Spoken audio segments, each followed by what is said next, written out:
Printing money is bad, Mm-hmm. right? It's inflationary. Mm-hmm. But borrowing printed money is insane. So, this FBI document of 24th November 1947. How about that, huh? 1947. Yes. What? Well, the Kefauver Committee, the House Committee on Un-American Oh Activities, you yeah, remember? yeah. Well, And you know who was leading that thing up, right? Nixon. No, That's right. So he listened to this memo. Hmm. First of all, it was marked eyes only, top secret. top secret. It is my sworn statement that one Jack Rubenstein of Chicago, noted as a potential witness for hearings of the House Committee on Un-American Activities, is performing important functions for the staff of Congressman Richard Nixon. It is requested Rubenstein not be called for open testimony in these aforementioned hearings. Okay, Ooh. tell us what that. I don't get that. I mean, I don't understand what that is. It sounds great, but I don't understand. Okay, so Okay. it's the staff assistant to Richard Nixon writing a letter to the FBI, the Department of Justice, requesting that Jack Ruby be excused from testifying before the House Un-American Activities Committee. Hmm. Nixon. Yeah. What's the motive there? Nixon getting Jack Ruby to not testify? Yeah. I mean, Well, never mind the no, motive. no. You said 47. This is not right. 1947. He was being called. I'm showing, this memo shows that Jack Ruby, and I found another one in which Sam Giancana mentions that Nixon got Ruby out of testifying before the House Un-American Activities Committee. So So Nixon and Ruby Nixon knew Ruby go in 47. 19. That's 70 years ago. That's correct. Wow. That's correct. Whoa. Ruby had no connections to Oswald, remember? Remember the Warren Commission said Ruby had Sure, no of connections to Oswald. Wow. But yet Jack Ruby of Chicago, right here, being released from his testimony before the House Un-American Activities Committee, is performing important functions for the staff of Congressman Richard Nixon. So the ties between Nixon and Ruby predate the assassination by some 15 years. Yeah, at least. Yeah, Right. almost 20, Yeah, almost 20. 20. Wow. Wow. That's Yeah, pretty. That's pretty there's cool. a smoking gun for you. And then here we go. This one, Lyndon Johnson, who of course, well, I guess maybe we should do the Russians first. So the Right. Russians were panicked beyond belief that they were going to be blamed for all of this. Oh, really? Yeah. Well, didn't Oswald have some Russian connection with KGB in Mexico City and all that? Well, they deny all, the KGB. Now, a KGB agent named Kosenko defected years later, and he pretty much laid the record bare, which, by the way, is part of the stuff that hasn't been released. What this Soviet agent Nosenko, who was a KGB agent, well known, he pointed the finger squarely at Johnson and said that the Russian government believed that Johnson engaged with a cabal to kill the president. So the Russians believed as early as 1965, after their thorough investigation, that the entire thing was fomented and orchestrated by the President of the United States, Lyndon Baines Johnson. 1947, in these documents, I found a memo from the staff of Richard Nixon asking that Jack Ruby be excused from testifying before the House Un-American Activities Committee. And it proves two things. One, that Jack Ruby was involved enough in 1947 to be called to testify before the House Un-American Activities Committee, and that Richard Nixon knew him well enough to get him excused from these proceedings. So Richard M. Nixon had to have known Ruby In 1947. 1947, 16, 17 years before the Kennedy Correct. assassination. Correct. And the connections between, you remember Nixon's good friend BB Rebozo. BB, yeah, down in Florida, right? Down Yes, in Florida, yeah. yes. He had a big yacht, yeah. Oh, yeah. And his connections to the Traficantes of the world is so well documented that this was, in effect, Richard Nixon's mob connection. Oh, okay. BB Rebozo and Traficante. Yeah. And then Santos. then that's the mob connection to the assassination. Correct. And the record, by the way, is absolutely chock full of references to activities that the CIA would have to be embarrassed by. Operation Mongoose, plots to assassinate Fidel, and tying the mob together with that. Now, you remember we discussed on previous shows, or maybe you don't remember, I'll refresh. Meyer Lansky provided critical support to the U.S. allies during the invasion of Sicily. So in World War II, when we were going to land our boys on the beaches of not Normandy, not France, but the Italian invasion the year before, that we, members of our government, CIA, FBI, approached the mob and said, hey, we'd really like your help in making sure that the people don't attack American troops as they land in Italy. Oh, good. And as proven, this is not a disputed fact at all, the mob assisted, the mob, listen to me. The mob. The mob. The mafia, which, by the way, it was Nixon that made his people stop calling them the mafia. Really? Yes. Yeah.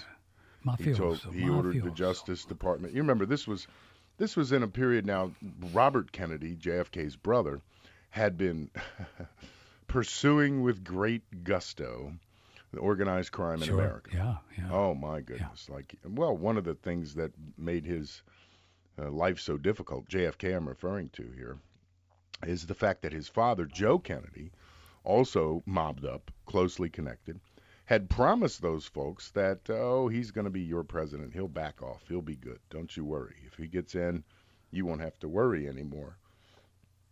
They felt betrayed. So then can we theorize then a fellow like Richard Nixon, this was part of his ascent to the presidency? Oh, goodness, yes. Right? I mean, that's how it works. Oh, right? goodness, yes. You start early on and they have Oh, them yeah. do dumb stuff and Right. they get Pay your dues. and they get a file on you. They get a file on you, which is what you said Mr. Nixon was trying to retrieve from the Watergate. That's right. I mean, that's what he was trying to get, these documents, not Yes. some stuff on the DNC. He didn't care. He was already winning in a landslide. But as he said, and you know, the Nixon tapes in the White House are very, very demonstrative of his motives and everything else. But Sure. he would refer to the H.R. Haldeman, you know, he wrote a book, and there's some great stuff out there from his staff about the Watergate years. And they talk about how paranoid Richard Nixon was about E. Howard Hunt, who was brought into the White House by none other than George Bush. Ew. Ugh. And So the Bush wanted connection- his job. Right? Yeah, that's right.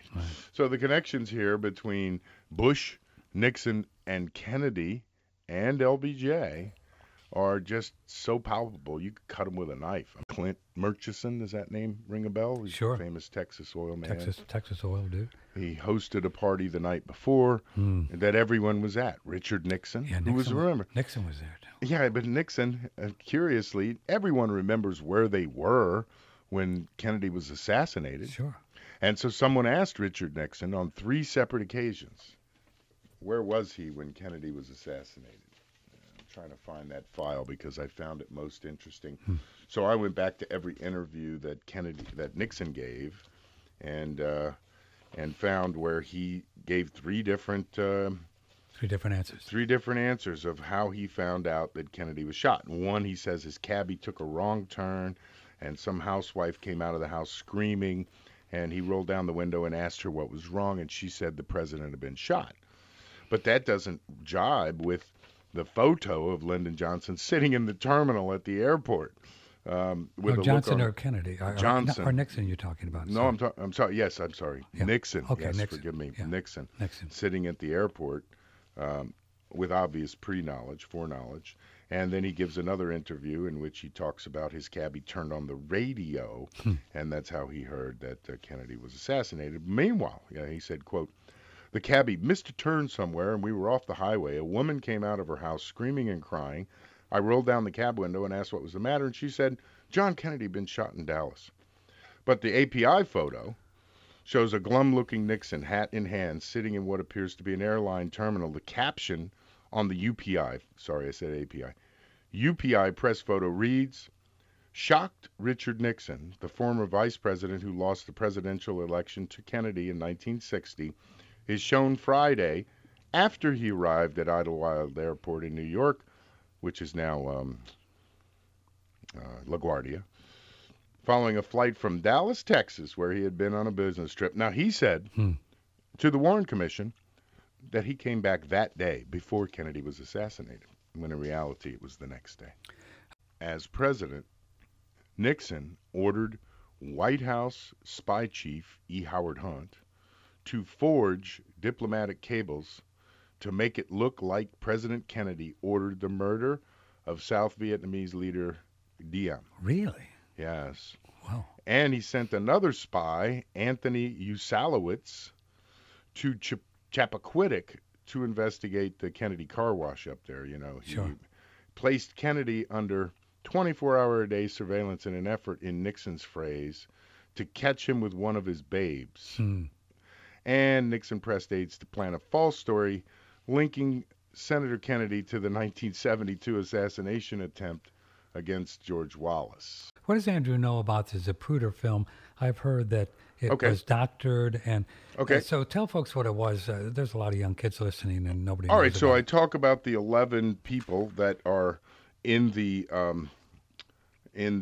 photo that the Rockefeller Archives contains, and 11 separate files on the 11 men in the photo, and 11 checks drawn by these men, pictures of them, right? And so the idea that this one gentleman, Abraham Zapruder, was a film nut and had just bought a state-of-the-art color camera. And so this Zapruder film was a scam too? It wasn't supposed to be what it was. Okay. It was supposed to show something. Go ahead. Yeah. Well, he went out there and took this picture. Took this moving film, which was quickly bought up by a gentleman named Luce, Luce. Where's his file? Life magazine, right? Well, not just Life. Time Life. Yeah. Bought the tape immediately. I mean, dispatched someone to Texas immediately and paid an enormous amount of money for this film, millions of dollars, and then buried it. And it didn't even see the light of day for... Literally, I mean, just... Yeah, buried it. Nobody looked at it or anything? Nobody saw it. Nobody heard of it. What was Luce's idea? What was his thing? I mean, what was his motive? Who knows? Huh? I don't know what his motive was. I just know he's one of the 11 guys in this Oh, he file. was one of the 11 dudes in the... Yeah. Oh, God. Oh, man. Okay. All right. Yeah. So, anyway. This is all tying Nixon into the Kennedy assassination. Now, I believe George Bush was also involved in there. And then we're talking HW here. Yeah. And in this timeline of Nixon's ties, right? If you see his first election in 1946, the election reports show that he was financed by Meyer Lansky, right? And that his campaign manager, a gentleman named Murray Chotnier, had top mafia figures as his legal clients, and he was the attorney to New Orleans mob chief Carlos Marcello. Wow. And Jimmy Hoffa. So Jimmy Hoffa's lawyer was Nixon's first campaign manager. That was his first House seat in 1946. Then in 47, Nixon gets Jack Ruby excused from testifying. Then in 47, Nixon backs legislation establishing the CIA. Whoa. And that's when he meets Howard Hunt. Then the Kefauver Committee learns that Ruby was a syndicate lieutenant who had been sent to Dallas to serve as the liaison for Chicago mobsters. You know who they are. They're headed by Sam Giancana. So that's in 1950. Then in 1950, in November, Nixon makes it to the Senate from California, and in 52 he's elected vice president. Even though they had a scandal then because there was some secret slush fund that was revealed that was, all these same people had contributed. So even in 1950, 52, forgive me, Nixon was connected to or tied to publicly the same people that would later be suggested as possibly behind the Kennedy assassination. And I want to say this to the television audience. Yeah. I made my mistakes. Yes, he did. But in all of my years of public life, I have never profited. I'm careful to say public that. Service. I've earned every cent. That's right. And in all of my years of public life, I have never obstructed justice. And I think, too, that I can say that in my years of public life, that I welcome this kind of examination, because people have got to know whether or not their president is a crook. Well, I'm not a crook. I've earned everything I've got. Except checkers. And I'm not giving them back. Not giving them back. That's right. So this is our Richard Nixon. So between 59 and 60, now he's vice president, and he and Howard Hunt put together this CIA plot to kill Castro and to overthrow him. And eight tries, right? 8 tries, yeah. And again, exploding cigars, everything, hookers, poison swimsuit. They even recruited his mistress. I mean, they did everything they could to kill this guy. They never got him. But then there's another tie-in, and then of course in '61 the Bay of Pigs is launched, and Tell Nixon. folks what that was. That's where about 1,500. Whatever. Mercenaries, right? Yeah, we call them mercenaries. Hired hands. CIA trained. They do a great depiction of that in the movie JFK, yeah. in which David Ferry and Clay Bertrand, and others, Richard Morales, and of course the infamous Frank Sturgis, are training these troops in the swamp around New Orleans, Lake Pontchartrain, because that's, like the Bay of Pigs, a swamp.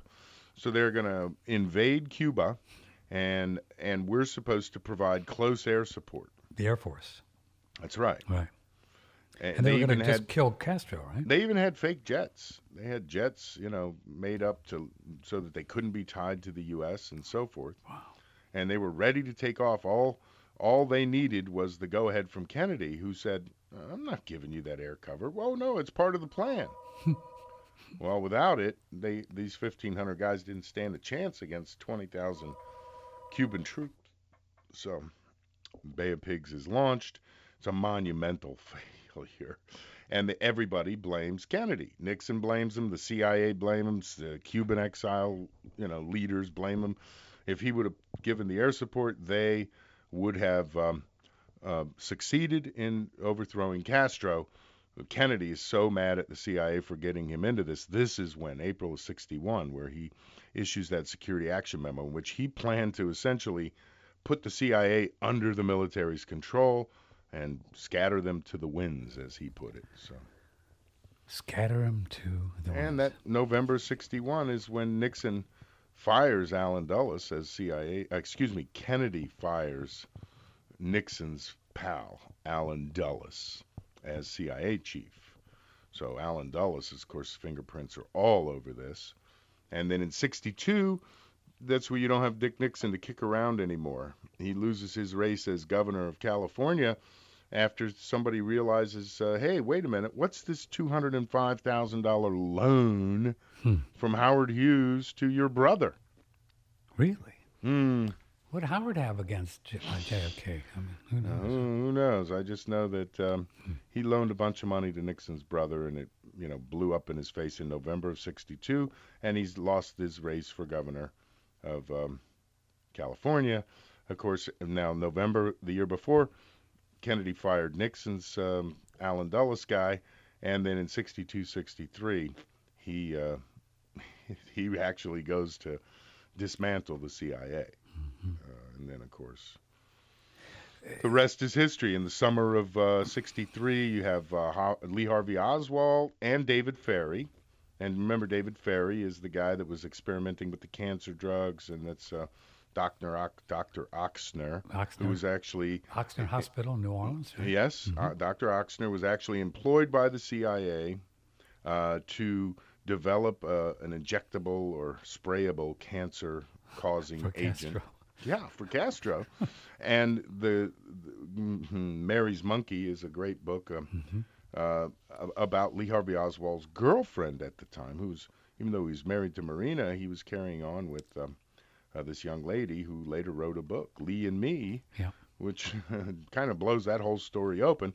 Well, David Ferry in the movie JFK is shown talking about, yeah, we got these rats and we're trying to cure cancer here. Well, not cure cancer. They were trying to cause cancer. And that is curiously what Jack Ruby died of, cancer. Back to my Nixon timeline, because it's the best is yet to come. Really? You got more? Well, sure. It's 1964 now. Okay. And 2 articles are written in Time Life. Remember that magazine? Yes, we do. Okay, They Time own Life. the Zapruder film, Right, yes, they own and we're one of the 11 checks in the Rockefeller files. So the Claire loose name, anyway. Nixon and Ford both write articles before the Warren Commission report is released, and both of them in Time Life come to the conclusion that Oswald acted alone Okay. and all by himself was responsible for the Kennedy assassination, and that they can hardly wait for the Warren Commission report to endorse that finding. Oh, good. And that's exactly what happened in September. The Warren report releases its findings that, oh my goodness, Oswald did it all by himself. And then, what do you know, in 1968, Nixon is elected president. What do you Now, know? not a landslide, just a squeaker. Right. And where does most of his support come from? Well, the Teamsters Union and the Mafia, who he ordered his Justice Department to stop referring to as the Mafia. So in 1971, Nixon gets a campaign contribution of at least $300,000. A lot of money back then. Yeah, sure was.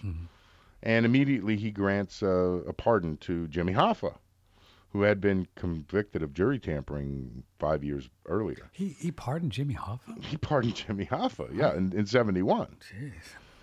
Now and then in that same month, E. Howard Hunt is drafted by George Bush to come into the Nixon White House. And then the following year, in June 72, of course, this crowd of burglars is caught breaking into the Watergate complex. And it was Hunt and G. Gordon Liddy that were identified as, hey, these are the guys behind the whole thing. So that same week, Nixon calls Richard Helms, who was the head of the CIA. And you know that one thing about the Nixon tapes, and you can get them, listen to them today. And this phone call with Helms goes something like this: hey, you know, if Hunt is tried for this Watergate thing, he's going to blab about the CIA's links to the Bay of Pigs thing. Now, that's what he called it, the Bay of Pigs thing. Which is all his involvement, right? Well, Bob Haldeman, in his book, said that Nixon had a code word for the CIA assassination of JFK. And his code was the Bay of Pigs thing. So when I see. That's what they called it. That's what Nixon called it. In one of his tapes, he famously said, "Whoa, this is going to pull the scab off the Bay of Pigs thing," and it was this idea that the CIA was complicit in the assassination of John Kennedy. So he calls Richard Helms and says, "We got to put a stop to this Watergate thing because it's going to reveal the whole Bay of Pigs thing." And so next, 3 months later, June, July, August, September, 4 months later, he's elected in a landslide. And, of course, on that same election finance campaign report, you'll find $1 million contribution from the Teamsters. $1 million? $1 million. Good for them. They gave him $1 million. Now, Haldeman, in May of 73, reminds Nixon that, hey, you called the CIA and you told them that they were hiding the Bay of Pigs secrets. Now, this wasn't discovered until 1996, when the National Archives released a batch of the Watergate tapes. And all of these conversations between Nixon and Haldeman and E. Howard Hunt have been deleted Ew.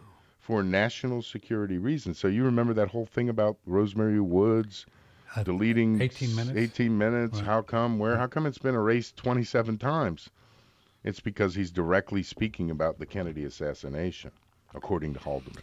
Wouldn't it have been a real monster if people back in the early 70s knew what the Watergate stuff was about? Right. I well, mean, it that had would have already been the bomb. It had already started to the point that, remember, we did the House subcommittee on 75, assassination, right? 75. Right. But now we're back in 73, and in January 73, it was Nixon who picked Congressman Ford, who, remember, Nixon also picked to be on the Warren Commission, and it was Ford who, together with Arlen Specter, put forth the magic bullet theory. In fact, it was Ford who wrote, there's a handwritten note from Gerald Ford to the staff saying, hey, that back wound is higher than you've got it in the drawings. Really? So it was Ford that lifted the wound up Kennedy's back so that the single bullet theory would line up. So Ford is the one crazy. and it's in his handwriting. It's in his notes on the original report where Ford is saying to the committee, hey, this wound is too low. You need to raise it up. And they did. They showed the wound higher in that little pencil drawing of Kennedy's Something body. that important, just a little memo, and they just raised it up. That's right. And they did. And so August of 1974, Nixon resigns the presidency. And then gets pardoned by Ford. September 1st, he gets a pardon. And curiously, Ford gives him a preemptive pardon, like he hasn't even been charged with anything, even though that Watergate grand jury indicted him. He was an unindicted co-conspirator. So there was 40 people in the Nixon White House that went down for this Watergate scandal, and Nixon was named as an unindicted co-conspirator. That's not so. At any rate, Ford gives him a pardon for all crimes. All crimes he might have ever committed. Yeah, ever. Like a blanket pardon. Or will commit. For any crimes that he already committed. Oh my God. That's convenient. Man, that's just wow. I mean, I guess. And then, of course, to me, this whole thing now, when E. Howard Hunt died, now, and I will say again, I believe E. Howard Hunt and Frank Sturgis, and the Lifton book, Best Evidence, is a great book on the topic. Frank Sturgis and E. Howard Hunt were in Dealey Plaza. They were two of the three tramps, and the third one was a captain in the Army 57 who curiously participated in the Bay of Pigs invasion. So these three tramps, photographed, documented. One is clearly Frank Sturgis, and one is clearly E. Howard Hunt. And then, of course, on his deathbed, Hunt confessed to his son, St. John Hunt. And, he's still alive and around, and he even made a tape of his father in which he says in his confession, hey, LBJ. Yeah. He's got his dad's diaries, and he's got everything. So. Isn't there a photo of Bush 41 in Dallas?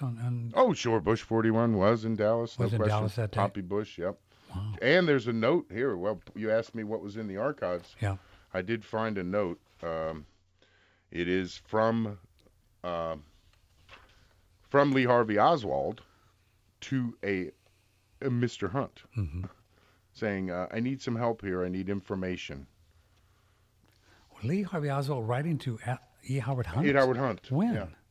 Right November 8th, right before the assassination. You're kidding me. And Hunt's name, Hunt's name comes up, of course, again in Watergate. But yeah, there it is. Man. So is the United States government's position to this day still that Lee Harvey Oswald was the acted alone? Yeah, and anyone who says differently, espouses that, conspiracy theorist. No, anyone who says that Lee Harvey Oswald acted alone, right, clearly has an interest in maintaining that charade. Oh, okay. So anybody you hear out there saying, "Oh, yeah, it's clear Lee Harvey Oswald acted alone," right? They're still sticking to this story. This is the official Warren report.